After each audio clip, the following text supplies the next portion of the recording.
Welcome everyone to our YouTube channel. आज के video में अलजेब्रिक एक्सप्रेशंस ये यूनिट का 6th प्रॉब्लम स्टडी करेंगे। तो क्वेश्चन आपके सामने है, देखो ये प्रॉब्लम हमें सॉल्व करना है। क्वेश्चन में क्या लिखा है हम पढ़ेंगे। यहाँ पे दो एक्सप्रेशंस दिए हैं और दोनों ब्रैकेट में है। क्वेश्चन में लिखा है subtract this expression from this expression. देखो ये दोनों एक्सप्रेशन में हमें सब्ट्रैक्शन करना है, लेकिन किसमें से क्या सब्ट्रैक्ट करना है ये सबसे इंपॉर्टेंट है। तो ये जो एक्सप्रेशन है ये एक्सप्रेशन में से सब्ट्रैक्ट करना है। यहां पे गलती नहीं होनी चाहिए। नंबर ऑफ स्टूडेंट्स क्या कर लेंगे यहां पे कि ये एक्सप्रेशन माइनस ये एक्सप्रेशन करेंगे। ऐसा नहीं करना है। अगर आपने ऐसा किए तो समझ लो रॉन्ग हो गया। आपको ये माइनस ये नहीं करना है, जबकि आपको ये एक्सप्रेशन माइनस ये एक्सप्रेशन करना है, क्योंकि लिखा है सब्ट्रैक्ट करो ये एक्सप्रेशन को फ्रॉम ये एक्सप्रेशन, मतलब इसमें से ये माइनस करना है। समझ में आया? यहां गलती नहीं होनी चाहिए। इसलिए क्वेश्चन को 2-3 बार लगे तो एग्जाम में प्रॉपरली पढ़ना है, उसको अंडरस्टूड करना है, देन आफ्टर कोई एक्शन लेना है। तो चलो सॉल्व करेंगे और हमारे साथ साथ आप लोग भी सॉल्व करो ताकि आपकी भी प्रैक्टिस हो जाए। सिर्फ वीडियो देखने से काम नहीं चलेगा। मैथ्स में प्रैक्टिस बहुत इंपॉर्टेंट होती है। तो चलो अब हम यहाँ पे रिजल्ट लिखते हैं। तो सॉल्यूशन क्या होगा, देखो सॉल्यूशन हम यहाँ लिखते हैं सॉल्यूशन। तो ये ब्रैकेट यानी ये जो एक्सप्रेशन है ये हम यहां लिख लेंगे, that is 7y square minus 2y plus of 10। ये एक्सप्रेशन हमने यहां लिख दिए ब्रैकेट में। माइनस अब ये एक्सप्रेशन हम लिख लेंगे जो कि minus 2y square then plus 1/2y then minus of 3। ये ऐसा है, ठीक है।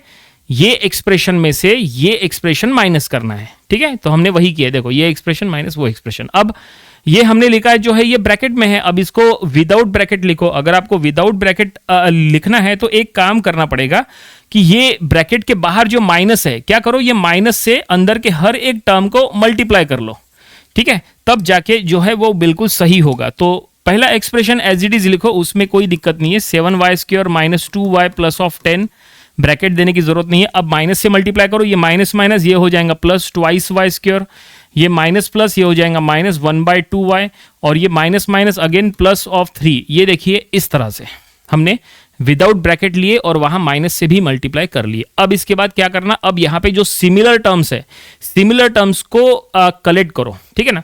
तो सिमिलर टर्म्स का क्या मतलब है, तो सिमिलर टर्म्स देखो बता रहे हैं आपको, जैसे वाई स्क्वायर वाला टर्म है और यहां भी वाई स्क्वायर वाला टर्म है, इन दोनों को एक साथ ले लो, ठीक है। उसके बाद y वाला टर्म देखो, इसमें y का टर्म है और इसमें y का टर्म है, इन दोनों को एक साथ ले लो।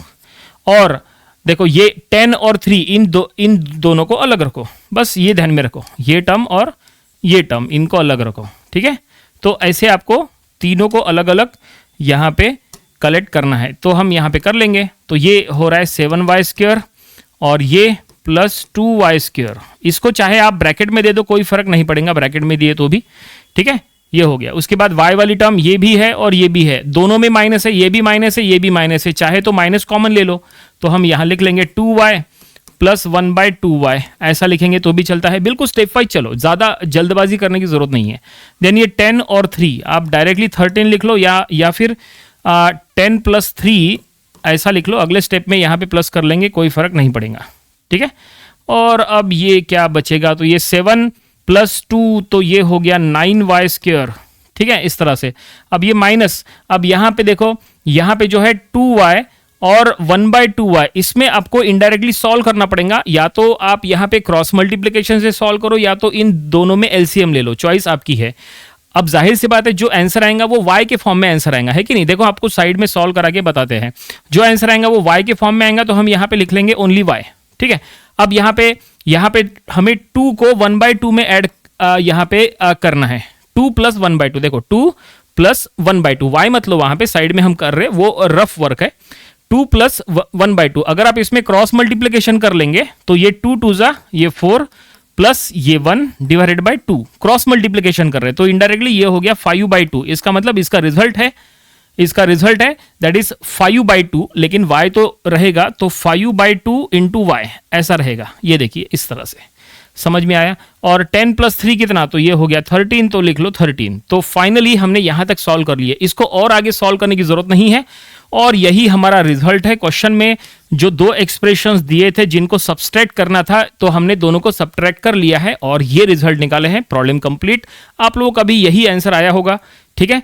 तो उम्मीद करते हैं कि ये प्रॉब्लम आपको समझ में आया होगा। ऐसे छोटे छोटे प्रॉब्लम्स की आपको जरूर प्रैक्टिस करना चाहिए, क्योंकि ऐसे प्रॉब्लम सॉल्व करने से आपको जो बड़े प्रॉब्लम्स होते हैं उसको सॉल्व करने में आसानी होती है। तो ये था अलजेब्रिक एक्सप्रेशंस ये यूनिट का प्रॉब्लम नंबर 6।